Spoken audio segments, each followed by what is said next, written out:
نحمده ونصلي على رسوله الكريم اما بعد فاعوذ بالله من الشیطان الرجیم بسم اللہ الرحمن الرحیم رب اشرح لي صدری ویسر لي امری واحلل عقدۃ من لسانی یفقہوا قولی۔ السلام علیکم ایوری ون۔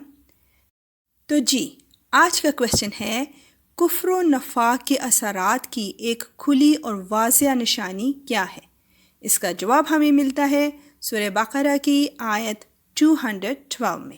تو بسم اللہ کرتے ہیں اس کی ٹرانسلیشن کے ساتھ۔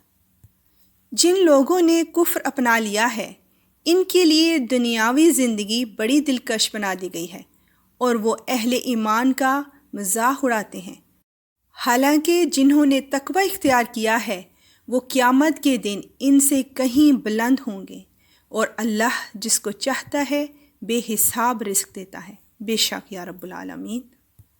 حضرت بلال، حضرت صہیب اور حضرت ابن مسعود رضی اللہ عنہ ایسے فقراء یعنی غریب مسلمانوں کو دیکھ کر کفار ان کا مذاق اڑاتے تھے اور اپنے دنیاوی مال و دولت اور عیش و آرام کی وجہ سے اپنے آپ کو ان سے بلند اور بڑا سمجھتے تھے۔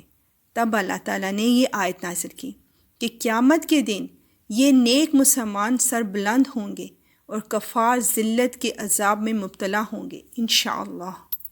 ارشاد باری تعالیٰ ہے، کیا تو نے ان لوگوں کو دیکھا جنہوں نے اللہ کی نعمت کو کفر سے بدل دیا اور اپنی قوم کو ہلاکت کے گھر یعنی جہنم جیسی بدترین جگہ میں پہنچا دیا؟ پھر بیان ہوتا ہے کہ یہ کفار صرف دنیا کی زندگی پر دیوانے ہوئے ہیں، مال جمع کرنا اور اللہ کی راہ کے خرچ میں بخل کرنا یہی ان کا رنگ ڈھنگ ہے، بلکہ جو ایماندار اپنے پروردگار کی رضامندی میں اپنے مال لٹاتے رہتے ہیں یہ ان کا مذاق اڑاتے ہیں، حالانکہ حقیقی نصیب والے یہی لوگ ہیں۔ قیامت کے دن ان کے مرتبے دیکھ کر ان کافروں کی آنکھیں کھل جائیں گی انشاءاللہ۔ یا رب العالمین، ہم تیری پناہ مانگتے ہیں فقر سے، غم سے، عاجز آ جانے سے، سستی سے، بزدلی سے، بخل سے، قرض چڑھ جانے سے اور لوگوں کے غلبے سے، اور کفر اور نفاق سے، اور دشمنوں کے ہم پر ہنسنے سے، آمین ثم آمین۔